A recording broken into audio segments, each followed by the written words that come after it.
Two of my friends in America have converted watching YouTube videos of you. One of them a Christian, one of them an atheist. One of my friends presented me with how to deal with an atheist DVD of yours, which I did watch. But that didn't answer my question. And I've asked this question to a lot of people with no satisfactory answers, a lot of intelligent people. Of all the scholars that I've ever watched on YouTube, in my opinion, you are the most rational, logical, easy to understand kind of scholar that I've ever come across in my life.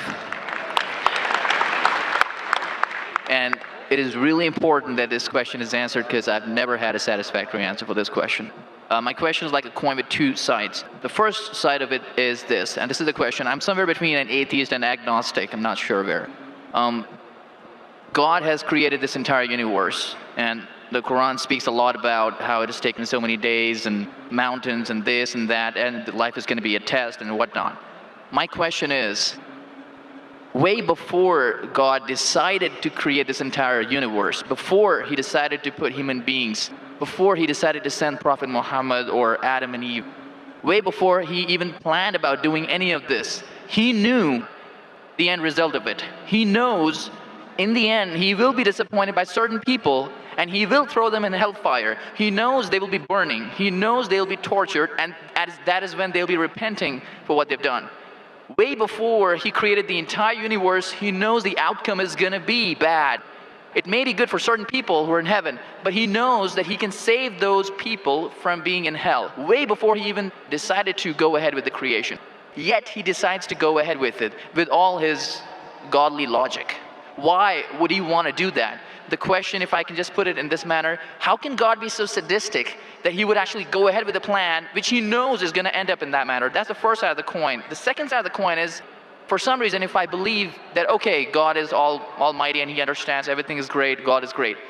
Why is God insisting in the Quran that look at the mountains, look at the protons, the electrons, this and that, everything is so synchronized, how amazing I am. Why is he forcing us to find his creation amazing when it is a piece of cake for God? I mean, he just had to say kun and it was done. Then why is it a big deal if God has made this entire universe which is so amazing?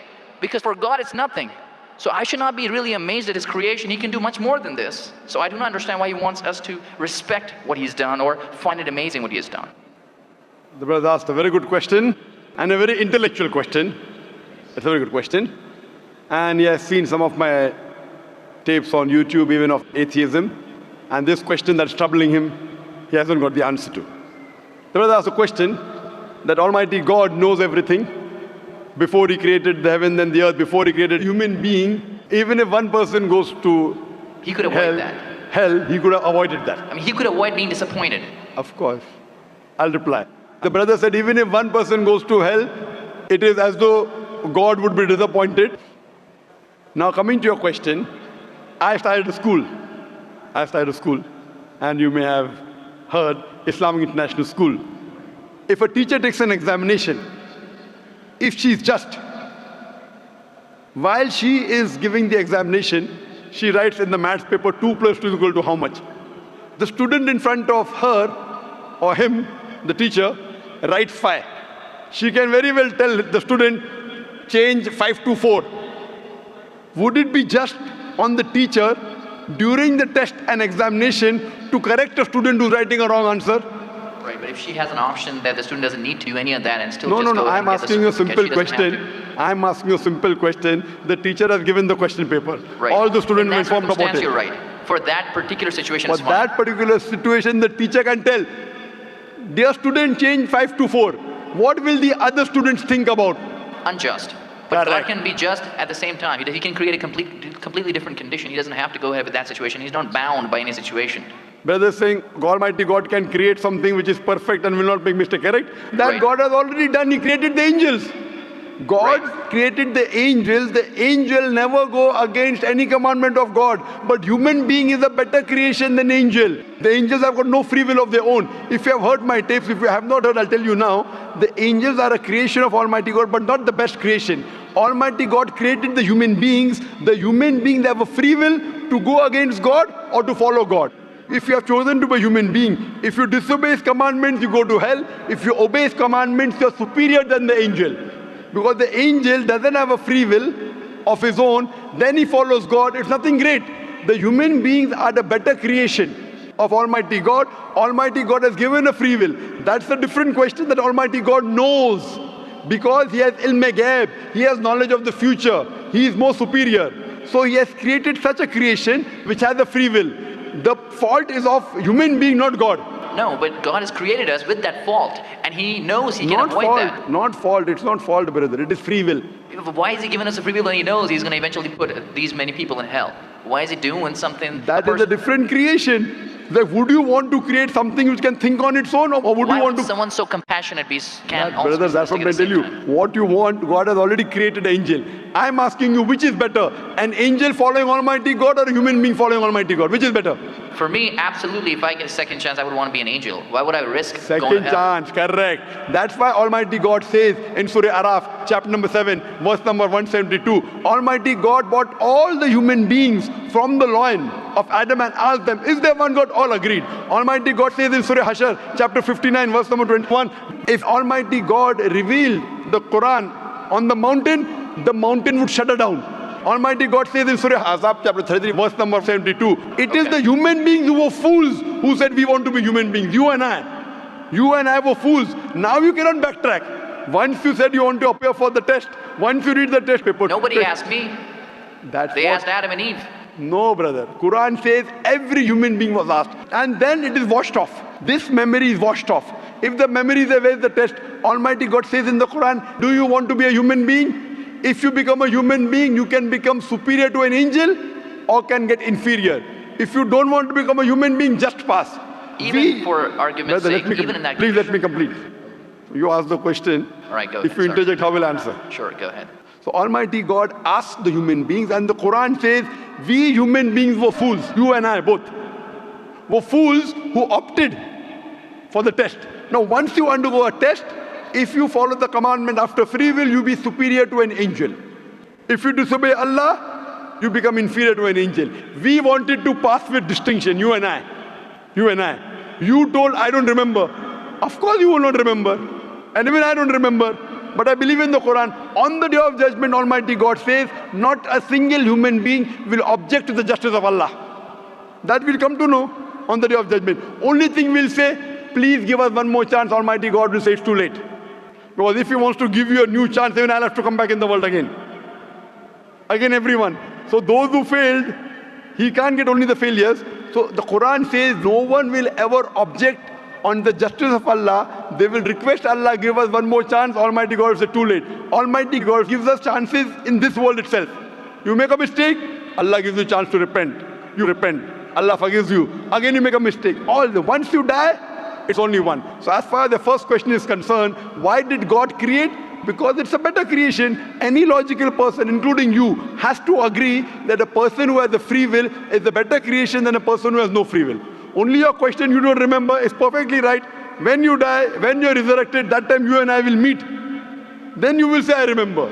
Even I don't remember now. But I have faith in the Quran that Quran cannot be wrong, because scientifically, if you heard my lecture, 80% of the Quran is 100% matching with science. 20% is ambiguous, neither right, neither wrong. So my logic says when 80% is 100% correct and not even 0.1% of the 20% is wrong, so my logic says even this 20% would be right. I'm a scientific person, I'm a logical person. So I believe in the statement of the Quran that we chose. If you wouldn't have chosen, you could have questioned God. Why did you make me a human being? Then God would have been at fault. But God says in the Quran, He asked, the mountains were afraid. Everything else was afraid. We human beings opted for this. But do you remember being asked? I don't remember being asked. Brother, if you heard my answer, even I don't remember. But if you remember, then where is the test? Imagine if a teacher teaches you something. Teacher teaches you something. Teacher gives you the book. The teacher has to take away the book for the test. If the teacher says, okay, take the book and answer, where is the test? Okay, but why? After the examination is over, you can go home and check or not. But even before the exam began, God knows the end Brother, result. listen to me. After the examination is over, can you go and check home or not in the textbook? Absolutely. But during the examination, can you check? No. So now the examination is going on, brother. Once it's over, you can check. If you tell teacher, I want to see the textbook, I don't remember. No. During the examination, you cannot refer to the textbook. It will be called cheating. Correct? So once the examination is over, if you don't remember, you tell God, what is this illogical? But Quran says not a single human being will object to the justice. Let the test get over. So today, I being a scientific person, I being a logical person, based on my knowledge of science, based on my logic, when I read the other scriptures and when I read the Quran, I find Quran is the only book, only religious scripture on the face of the earth which passes this test.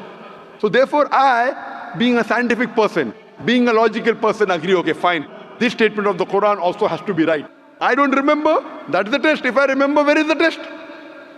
So that answers the first part of the question. First part, that saying that God was sadist. God is not sadist. For example, I start a medical college. I want the school students to go to medical. How many students who go to school enter the medical college? Just roughly, can you guess? Few. Surely less than 5%. Less than maybe 1%. So why did you make a college where only 1% can enter? Fine. It is for selected few. So same way God made heaven, Jannah, Jannat-e-Firdaus. Everyone cannot go to Jannat-e-Firdaus. Why not? Sorry? Why not? Why can't everyone go to medical college? Because it's human capacity. If humans were capable of being able to put everyone in medical college, they would. That's the way we are made. The same way everyone cannot become a doctor. Only those who have the capacity. Same way everyone cannot go to Jannat-e-Firdaus, the high levels of paradise. We have to strive. God has given you capacity. If you don't follow His guidance, you cannot. If you follow His guidance, to go to Jannah is very easy. If you're intelligent, it's very easy. If you're intelligent and if you're truthful to yourself. But if you're not truthful to yourself, even a non-intelligent man can go to Jannah. Only thing, you should be truthful. God has given you different options how to follow Him. Some people think they are smart. I tell them they're extra smart. If they were smart, they would see it is crystal clear, in black and white, that this is the word of God. You have to follow it. That's the reason Francis Bacon said, little knowledge of science makes you an atheist. In-depth knowledge of science makes you a believer in God. So I wouldn't say God is sadist. I said we were fools who opted to undergo the test. Not God. God gave you an option. What do you want to be? We chose. So we are responsible, not God. God is not a sadist. We are fools. That's what the Quran says. On the day of judgment, you'll come to know, inshallah, you and I both. Inshallah, if I go to Jannah, inshallah, I'll pray to God, I'll thank God. You know, I was a good person, I choose to be a human being. If you pass that, if you fail, then we will curse our own self. Hope that answers the question. The second part? Sorry, what was the second part? That even if I believe how almighty He is, how knowledgeable He is, why is He so bent on convincing us, look at the mountains, look at the electrons, look at the protons? Right. The second part of the question was that why does Almighty God give references of the mountain, that He's created this? For Him it is peanuts. So why is He talking? You know why is He saying? He's saying these peanut things, mountain, they would shudder. You human being who are superior, why don't you understand? Quran says in Surah Hashar chapter 59 verse number 21, had the Quran been revealed on the mountain would have fallen down to utter ruin. But to us human beings it makes no difference. He's giving these examples to show that these things which are so powerful, the mountains, etc., which He has created, would have submitted their will. Why don't you human beings do? He's trying to give an example that we are fools. He's not trying to praise Himself. And whenever He asks us to praise Him, or when He says, for this Allah Akbar, God is the greatest, do you think it will change Allah? No. Whether you say 1,000 times Allah Akbar or 1,000,000 times, He cannot become greater. He's already the greatest. The reason we say these things is because it is our human mentality, our human nature, that we follow the people who are famous, we follow the people who we praise. For example, your mother has a heart attack. There is an unknown person on the street who gives you the treatment. And you heard that the best heart specialist in the world is Dr. X. Now, will you follow Dr. X's advice or the person on the street who you don't know? Dr. X. Why? Because Dr. X is famous. People know him. He's the best in the world. So the reason in our salah, in our life, we say Allah Akbar, Allah is the greatest, Allah is the most wise, Allah is the most intelligent. Why? If we say that, it doesn't benefit Allah. It benefits us. That if we praise Him, we follow Him. If we follow, we go to Jannah. To Allah, it makes no difference. Therefore Allah says, will you not then believe? Will you not then understand? That means the Quran is revealed to the people for understanding. So he's giving this example not to make himself great. He's already the greatest. Whether you say 1,000,000 times Allah is the greatest, it will not make a difference to Allah. He's telling it to you. Allah says in the Quran, Allah does not require you, you require Him. So when we praise Him, it is human psychology that the person you praise, person you talk great about, you tend to follow his advice. By following his advice, it will benefit you, it will not benefit him. He is already the greatest. He is already the merciful. So these are rules and regulations laid down. He is our creator. He knows our mindset. You are a student of science, correct? I am also a student of science. The moment I come to know, Allah mentioned these scientific facts which we came to know today, 50 years back, it increases my faith in Allah. Allah says in Surah Fussilat chapter 41 verse 53, Sanuri mayatina fil afaqi wa fi anfusihim hatta yatabayyana annahu haq. Soon we shall show them our signs in the furthest regions of the horizons and into their soul until it is clear to them that this is the truth. So Allah is giving these examples so that it benefits us. For Him, it makes no difference. It is benefiting us, so He is giving us a chance to follow Him so that we can go to heaven. Hope that answers the question, brother.